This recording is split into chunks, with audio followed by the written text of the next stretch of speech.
Bonjour, deuxième vidéo consacrée aux automatismes sur les proportions et les pourcentages. Pour l'instant, nous nous situons à un niveau vraiment de base sur les premiers calculs de pourcentage afin d'être bien à l'aise avant de passer au taux d'évolution, aux évolutions successives ou réciproques. Nous avons déjà travaillé sur une première série de questions qui fait l'objet d'une autre vidéo. On passe aujourd'hui à la deuxième série. Vous pouvez mettre en pause si vous avez besoin d'y réfléchir par vous-même et on se retrouve pour la correction. Ici, on vous demandait une écriture décimale de 20%. Donc 20% en fraction, c'est assez facile, ça s'entend, c'est 20 sur 100. Il reste à transformer cette fraction en nombre décimal. On va décaler notre virgule de 2 rangs vers la gauche. Donc vous pouvez aussi retenir, sans passer par la fraction, 20%, on prend le 20 et on décale notre virgule de 2 rangs vers la gauche. On arrive à 0,20, ce qui est équivalent à 0,2.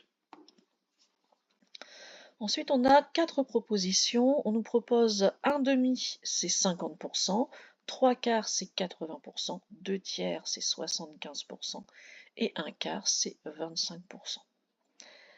Parmi ceux-là, on vous demande les affirmations qui sont vraies. Donc ici, un demi, oui, c'est 50%. Il faut vraiment faire attention à ces pourcentages particuliers qu'on retrouve tout le temps. Si vous transformez par le 50% par la moitié de, ça va être très facile à calculer et à concevoir. Donc d'une a raison. Mara, par contre, a tort, puisque 80%, c'est 80 sur 100. C'est 0,8. On pourrait dire que c'est 4 cinquièmes. Pourquoi pas? 3 quarts, ça correspond davantage aux 75%. Et donc on voit tout de suite que Tom a tort, puisque 75%, c'est 75 sur 100, et ça ne peut pas être écrit sous la forme de tiers. Enfin, un quart, c'est 25%. Oui, encore une fois, 25, c'est le quart de 100, donc on peut tout à fait transformer un 25% en disant je vais diviser par 4. Donc au final, Dune et Sam ont raison, Mara et Tom ont tort.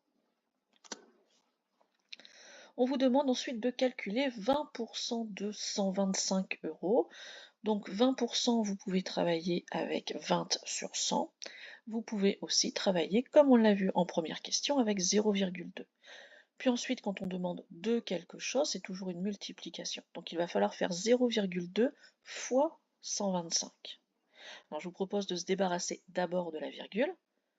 On va d'abord faire 2 fois 125, on va arriver à 250. Et ensuite, en remettant notre chiffre après la virgule, 250 va devenir 25,0, donc 25 euros. Réfléchissez aussi, ça peut être une bonne solution si vous n'êtes pas à l'aise dans le calcul mental, réfléchissez par ordre de grandeur.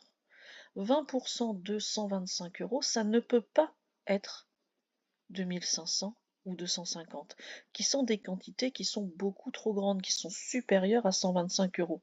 20%, c'est une partie, ça ne peut pas être supérieur au total.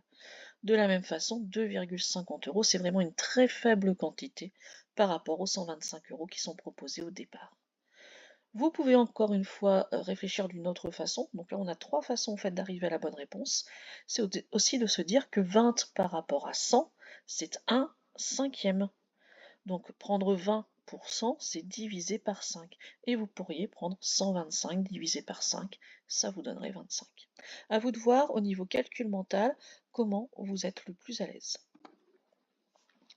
Enfin, on vous dit que Lily a pris 45 photos couleur et 29 photos en noir et blanc. On vous demande la proportion de photos noir et blanc. Alors, puisque ce n'est pas précisé, ça sous-entend de dire par rapport au total. Donc, les noirs et blancs qui sont en 29, c'est par rapport à la totalité. Donc, par rapport à 45 plus 29 qui donne 74. Donc, c'est 29 photos sur les 74 au total. Voilà pourquoi c'est cette réponse qui correspond bien. Voilà, j'espère que ces 2 séries vous auront remis un petit peu les idées en place et on va pouvoir comme ça passer à plus compliqué avec les taux d'évolution. Ça fera l'objet de plusieurs autres vidéos. Au revoir.